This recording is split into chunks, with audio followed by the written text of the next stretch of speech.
Hi, everybody. Today we're going to discuss chapter 12. It's delivering your speech. And as always, we practice delivering speeches, we practice writing them, and then we reflect on what was easy, what went um, smoothly, and what needed more work. So we will learn based on our experiences. Delivery has a lot of power in your voice, your presence, your attire, your hair. A good presentation, it should sound natural and conversational, but there are ways that you can do to make your message more powerful. First of all, talk to your listeners, talk with your listeners, talk with your audience and not at them. Engage them by addressing them individually, looking at them directly, openly. Your goal should be to deliver your speech in a manner that is a little more than conversation, a little better than a conversation. It should be spontaneous as a conversation, colorful as a conversation, but also tuned to the responses of the listeners, like in a conversation. In addition to that, it needs to be well researched, well practiced, and it needs to appeal to all, not just one or two people in the crowd. So here we have the methods of delivery, various methods with their advantages and disadvantages. So we have impromptu speeches, we have extemporaneous speeches, we have speaking from a script, and speeches that are memorized. On this chart, which is directly from your textbook, you can see every aspect of it. When is a specific method of delivery used? For example, impromptu, when there is no time to prepare. You won an Oscar and you didn't know it. Advantages, it allows spontaneity. Disadvantages, does not permit polishing. Extemporaneous means you're speaking without looking at your notes, allows structured spontaneity, and permits responses to feedback. But it really does require research, preparation, practice. And when you have a lot of experience, then you can be excellent. A lot of teachers can speak about their subject matter without notes, but it's better if it's organized beforehand. Speaking from a script is like a teleprompter. It allows you to be precise and to avoid mistakes, but it also demands an ability to read without looking like you're reading. And finally, memorize. It has all the advantages.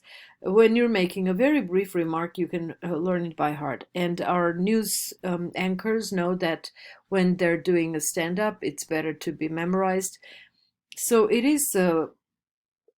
gives you the advantage of eloquent wording. You can write a good script and polish it.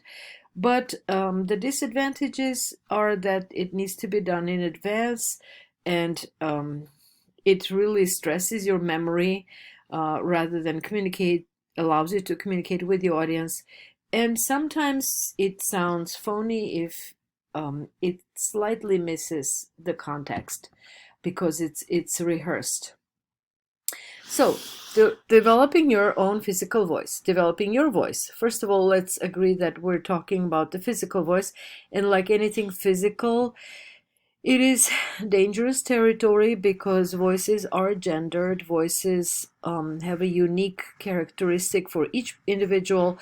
It's the grain of your voice, the nature of your voice, and it cannot be duplicated. So if a person is born with a different voice or sounds, gendered differently than you would imagine, it may create a lot of debate about treating speakers fairly and disregarding the physical nature of the voice. I treat some speakers unfairly when I dislike their voices because there is such a thing known as vocal fry. Vocal fry is when you speak and your voice goes down, and at the end it loses the energy, and that's when it happens to it. So let's not do that. Let's keep our voices up, especially at the end. Don't allow the energy to drop because people need to be able to hear you. So if you're making a speech, ask yourself, do I convey what I mean with my voice? Would I really enjoy listening to myself? And does my voice represent me at my very best? So the elements of voice are pitch, rate, volume, and variety. The pitch is the musical tone where it stands, the amplitude, the frequency, I should say. The rate is the rhythm. The volume is the amplitude, if I'm not mistaken. So I'm confusing my acoustics, but let's not turn this into a physics lesson, shall we? Variety is what I would suggest to everybody. I was going to say this in my feedback to your speeches, but when you're speaking, try not to make it plain. If it goes all the way in one tone, in one sound, it can be monotonous. And monotony is not an offensive word. It is the natural thing when you're actually reading from a script and when you're trying to convey the meaning rather than the artistic aspects of it. So don't take offense if I say that your speech sounds a little monotonous. That's what we all do. I speak in a monotonous voice sometimes. But in your vocal considerations, in addition to the variety, to the ups and downs, there needs to be a variety in your pitch, your rate, your volume. No, volume, we agree that it needs to be at least at a certain level to be audible. But in your vocal considerations, among your vocal considerations are your articulation of the letters t and d and others in the English language. The trick is not to forget to articulate it. When you talk to your friend, you can skip the t's and the d's and round off your words. But when you're speaking to a larger audience, it is advised to try and pronounce every single sound. Enunciation is, again, how you pronounce the words in general, not specific letters, but the whole word, and the pronunciation of things. Try to say them correctly, try to say them as an educated person would, not to diminish the beauty of the language, because the clearer you speak, the better you'll be understood. Okay, so the next aspect of your presentation is your body language, and it includes a lot of things from facial expression to your ability to make good eye contact without being offensive, without staring. Speak to the person. Your movements and gestures, the way, I'm probably breaking all these COVID rules right now by touching my face, but your gestures and movements are part of your presentation, so be aware of them. Your physical appearance, even your hair, your attire. So I gave you a little video link to a speaker. His name is, I'm not going to say the name because here's a little assignment. Try to pronounce the speaker's name. This individual, this speaker, is a keynote speaker by profession, and he has an MBA, works in human resources, and does all the things that business managers do, in addition to training people to speak in public. He won the Toastmasters Championship, the World Championship in Public Speaking in 2014. And this presenter came from Sri Lanka. So, like myself, English is not his first language. You really need to appreciate the ability. Actually, in Sri Lanka, it may be the second, maybe. But, I kind of associate with people who are not from an English-speaking culture, and yet that emphasizes the need to be absolutely clear, absolutely easy to understand, not to distort the language, because we're delivering a message that needs to be received successfully. And that's the point. The point is not like in Pygmalion to pass as a duchess. Have you read the Pygmalion or seen My Fair Lady? Well, if you haven't, I could attach a link, by the way, to the movie if it exists, but otherwise, look it up. To create an impression of belonging to a different social class by speaking in the upper class manner. So language, your voice, is not only gendered, but it also has social class.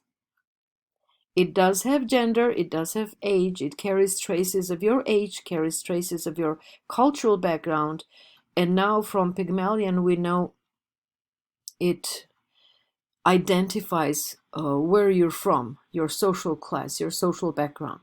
In the Pygmalion, a flower girl, a pretty vulgar female who speaks Cockney English in the middle of London, in the urban thickets of London. She's discovered by a speech teacher, and he decides to teach her to pronounce the English language so well that she would pass as a duchess at a ball.